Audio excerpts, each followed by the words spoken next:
Start में एक fisherman को सी में एक बॉक्स मिलता है जिसके अंदर एक औरत की डेड बॉडी के साथ एक जिंदा बच्चा होता है। वो फिशरमैन उस बच्चे को अपना बेटा बना लेता है। टाइम गुजरता है और वो बच्चा परसियस बड़ा हो जाता है। एक दिन नए घर की तलाश में परसियस अपनी फैमिली के साथ जा रहा होता है कि रास्ते में आर्गस के सोल्जर्स ज़्यूस का स्टैचू गिरा रहे होते हैं जो कि उनकी शिप के बिल्कुल पास आके गिरता है। उसके गिरते ही अचानक पानी में अजीब से क्रिएचर्स निकलते हैं जो सब सोल्जर्स को बहुत बेदर्दी से मार देते हैं। फिर आपस में मिलकर ब्लैक स्मोक की शक्ल लेते हैं और हेडिस में शिफ्ट हो जाते हैं जो वापस ब्लैक स्मोक में बदलकर परसियस की शिप पर अटैक करता है। जिसके बाद परसियस की सारी फैमिली मर जाती है और सिर्फ परसियस ही बचता है। इस इंसिडेंट के बाद परसियस के अंदर बहुत एग्रेशन आ जाता है और अपनी लाइफ का बस एक ही मकसद बना लेता है कि उसे अपनी फैमिली की डेथ का बदला लेना है। यहाँ आपको बता दें कि हेडिस अंडरवर्ल्ड का गॉड है।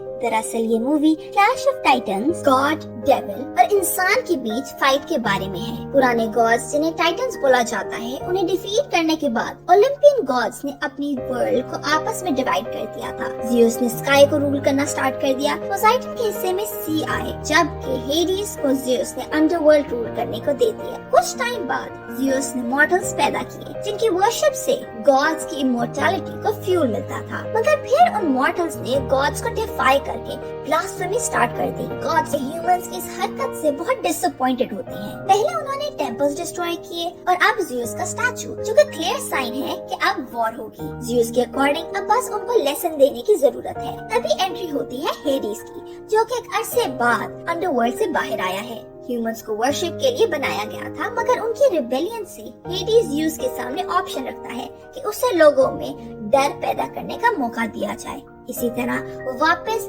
प्रेयर्स की तरफ आ जाएंगे।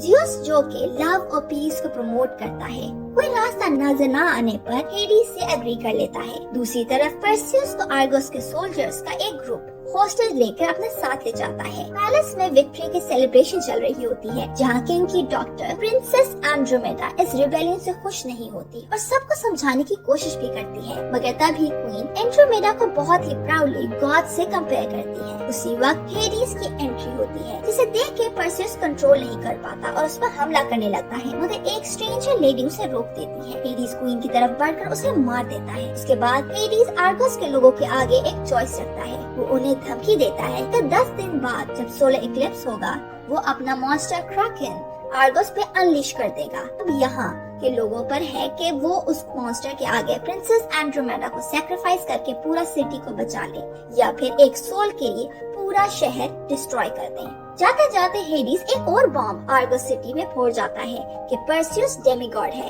जिसके बाद सोल्जर्स परसियस को टॉर्चर करते हैं और जेल में बंद कर देते हैं। जेल में परसियस की वही स्ट्रेंजर लेडी से मुलाकात होती है जिसने उसे हेडिस पे हमला करने से रोका था। वो अपना नाम लो बताती है।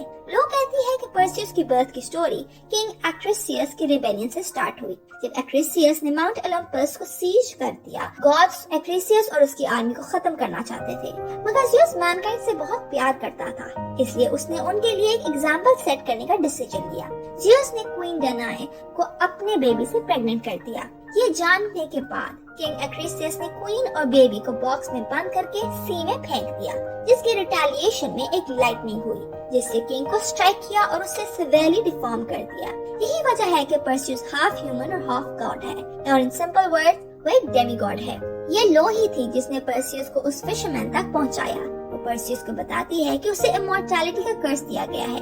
अब क्राकेन को रोकने के लिए परसियस लो और किंग के गार्ड्स स्टिकिंग विचेस से मिलने के लिए जर्नी करते हैं। सीन्स हेडिस में शिफ्ट होते हैं। वो डिक्रीप्ट एक्रेसियस के पास पहुंचता है जो कि अब कैलिबोस के नाम से जाना जाता है। हेडिस उसे करप्ट करके परसियस को मारने भेज देता है ताकि एक्रेसियस अपना रिवेंज ले सके और हेडिस पावरफुल होकर ज़्यूस की पोजीशन ले सके। सीन्स वापस परसियस पर आते हैं जहां ड्रैक उसे स्वॉर्ड फाइटिंग सिखाता है। उसके बाद परसियस को ज़्यूस का गिफ्ट मिलता है जो कि एक स्पेशल स्वॉर्ड होती है मगर परसियस उसे लेने से इनकार कर देता है और ड्रैको को दे देता है।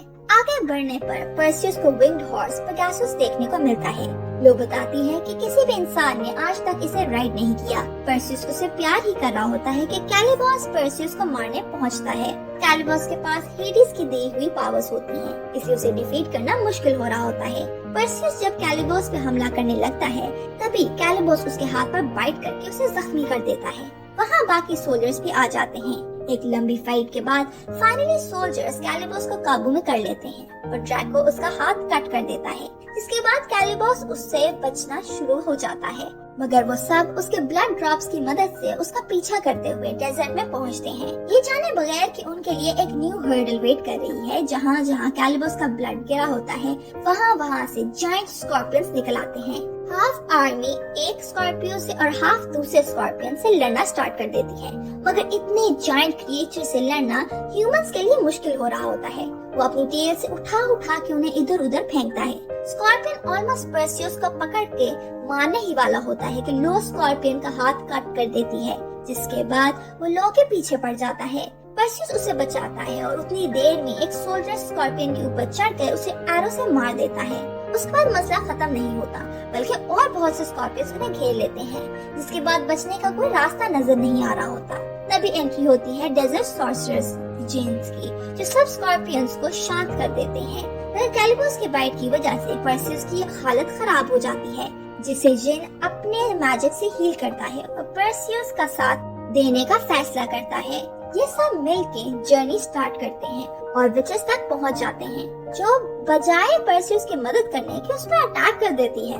परसियस मजबूर होकर उनकी आई पकड़ लेता है, जिसके बाद वो सरेंडर करके परसियस बताती हैं कि क्रैकन को डिफीट करने के लिए एक ही वेपन है, और वो है गॉर्गन मेडुसा का हेड, जिसे हासिल करना नेक्स्ट टू इम्पॉसिबल है। मेडुसा उन्हें अंडरवर्ल्ड में मिलेगी। ये इन्फॉर्मेशन लेके वो निकल ही रहे होते हैं कि विचेस भविष्यवाणी करती हैं कि इस वॉर में परसियस सब हार जाएगा। वहाँ से वापस आने पर परसियस ज़ियस से मिलता है, जो उसे एक कॉइन देता है। इसके बाद वो मेडुसा का सर लेने निकल जाता है। मेडुसा के टेंपल के पास पहुंचने पर ज़ियस के दिए हुए कॉइन की मदद से ही टेंपल तक पहुंचने के लिए शिप आती है, जिसमें लो परसियस को मेडुसा को फेस करने की ट्रेनिंग देती है और वार्न करती है कि उसकी आईज में नहीं देखना, वरना वो स्टोन में बदल जाएगा। परसियस सब मेल्स के साथ टेंपल के अंदर जाता है। मेडुसा के फर्स्ट अटैक पर परसियस और जिन आग में गिरने लगते हैं, मगर परसियस अपनी स्वॉर्ड की मदद से बच जाता है और जिन को भी बचा लेता है। दूसरी तरफ मेडुसा एक एक करके सब सोल्जर्स को पत्थर में बदल देती है। बस परसियस ही बचता है, जो ट्रिक करते हुए मेडुसा को हराता है। परसियस अपनी शील्ड में मेडुसा को आते देख लेता है, फिर आइस बंद करके उस पर अटैक करता है और उसके हेड को बॉडी से अलग कर देता है। परसियस मेडुसा का हेड लिए टेंपल से बाहर ही निकलता है कि कैलिबस लो को अटैक करके मार देता है। कोई रास्ता नजर न आने पर परसियस ज़ियस की दी हुई स्वॉर्ड एक्सेप्ट करते हुए कैलिबस को डिफीट करता है।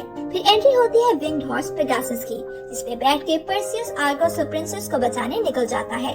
सीन्स गॉड्स पर शिफ्ट होते हैं, जहाँ हेडिस ज़ियस को ओवरपावर करके क्रैकन को अनलीश करा देता है, कि क्योंकि लोगों के फियर से हेडिस को पावर मिलती है। मगर तभी उसे परसियस के जिंदा होने की खबर मिल जाती है।